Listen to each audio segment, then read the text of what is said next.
Where does a phenomenon begin? I'm proud to take the Ice Bucket Challenge. Ice Bucket Challenge for ALS. Who creates a cause?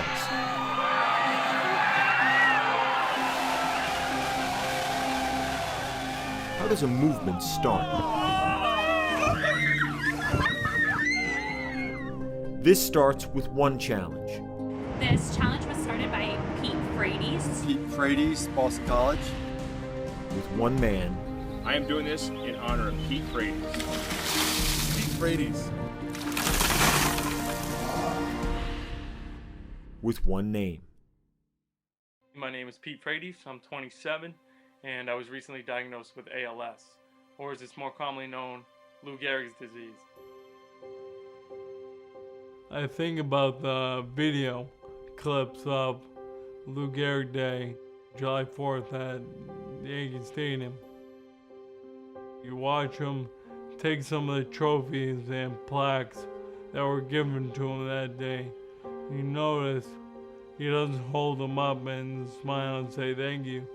They hand them to him and he directs them right to the ground because he wasn't able to hold them up. Today, I consider myself the luckiest man on the face of the earth.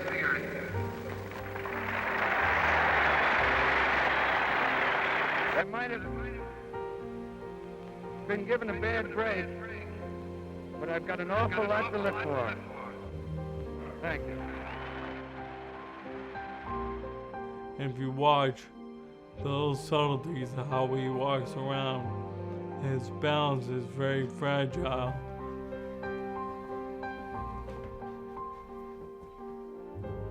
That was 1939. It's now 2013. You could have put me in that film and it would have looked the same, felt the same.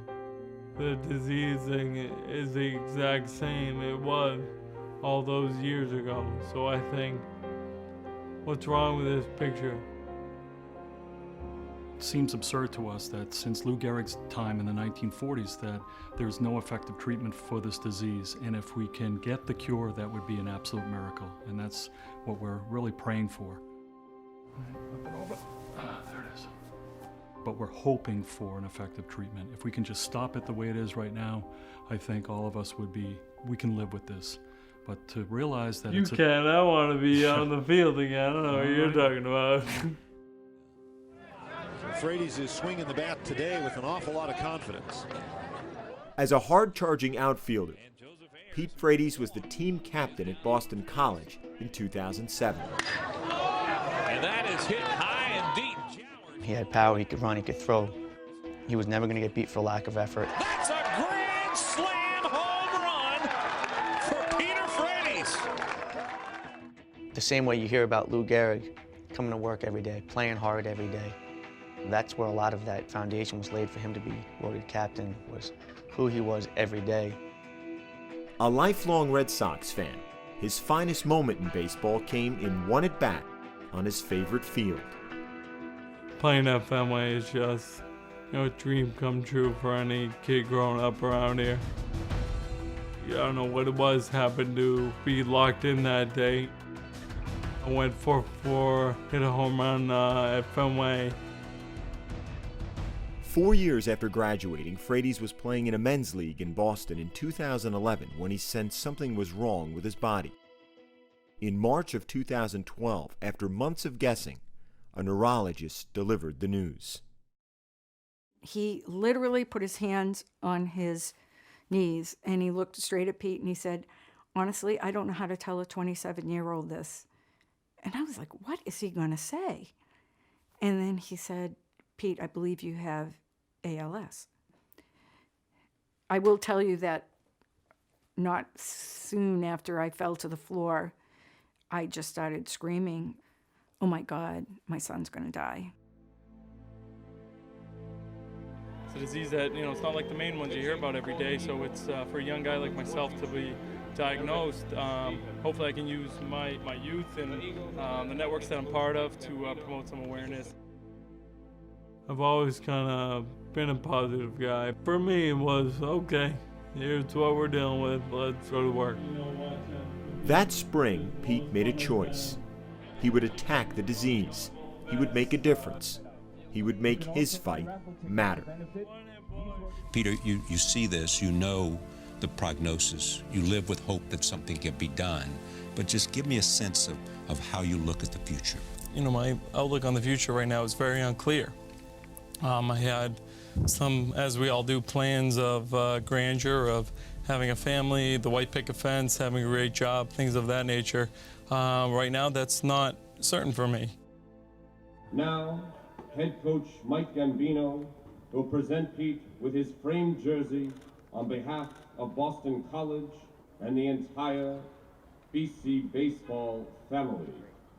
But while he worked to support others, his old team came forward to support him. And I said, all right, Pete, congratulations, you just got hired. He's like, what do you mean? I said, you're our new director of baseball operations. You're going to travel with us the rest of the year, you're going to be with us all the way through. You're part of our coaching staff. That was a tough one right at you, but we got to make that play. It's almost like having 35 little brothers. It works this crazy. Woo.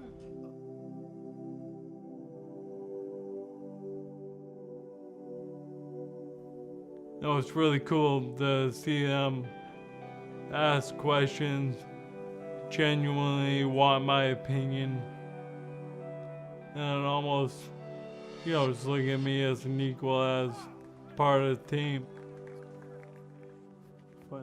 As Pete's physical condition deteriorated, he continued to fight toward a cure.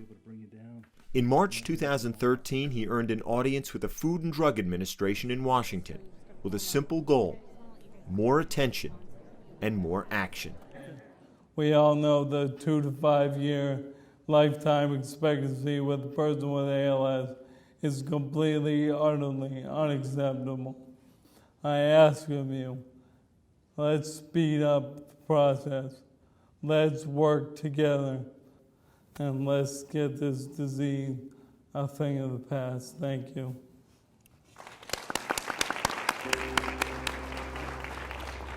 You go in, you give these impassioned speeches, people are nodding, tears are coming down their face, they get it, they come up to you afterwards, and you're wondering, okay, so what are you gonna do about it?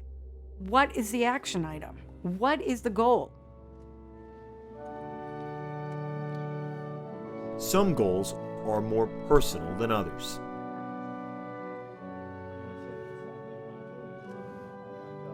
On June 1st, 2013, Pete married Julie, who he'd met 8 months before he was diagnosed. Mr. and Mrs. Peter Frates.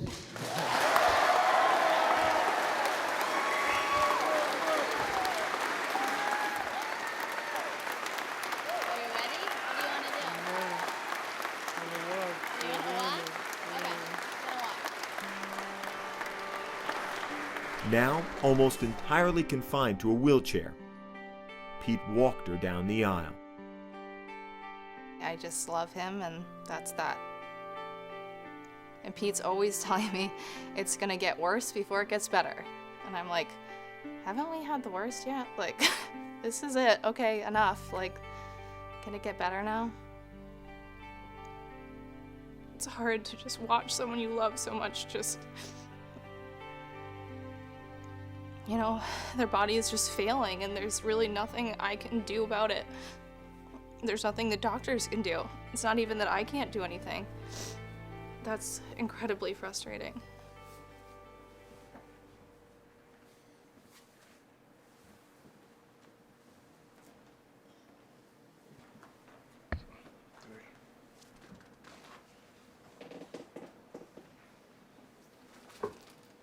Two and a half years after the diagnosis, Pete requires a full-time nurse for most daily activities. He uses a feeding tube to eat. He speaks through the use of a computer. And in September, he's due to be a father. Back in May, during one of the last times he was able to talk at all, he described that feeling. I can't imagine how happy I'm gonna be with my own little baby that I hang out with and love. So, how did one man with one fight become the center of a social movement? Last month, one of Pete's friends introduced him to the Ice Bucket Challenge, where people are asked to dump a bucket of ice water over their heads and post the moment on social media. The point? To raise awareness and funds for a given charity. Pete couldn't do it himself, but he could ask others to do it for his charity and his cause, ALS. And this is all to raise awareness for ALS and Pete Frates. Suddenly, athletes all over Boston were doing it. To support ALS and my friend Pete Frates. Then, athletes across the country. Hi, I'm Sidney Crosby, and I accept Ice Bucket Challenge in support of all those with ALS, especially Pete Frates. Then, teams. All right, JT here. Celebrities. 1, 2, 3. Over the head. Families. Everybody.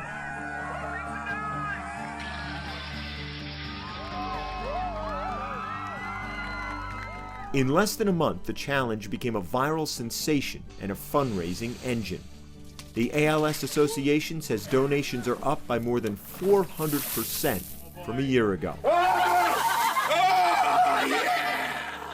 I cannot thank all who have participated thus far enough. ALS has never been talked about this much, so we are hoping to keep the momentum going. The irony is that while Pete Frates challenged so many others, he never took the challenge himself. So, August 14th, in the perfect place, on a perfect day, the outfield at Fenway, Pete Frates did what he's asked so many others to do. You ready for this?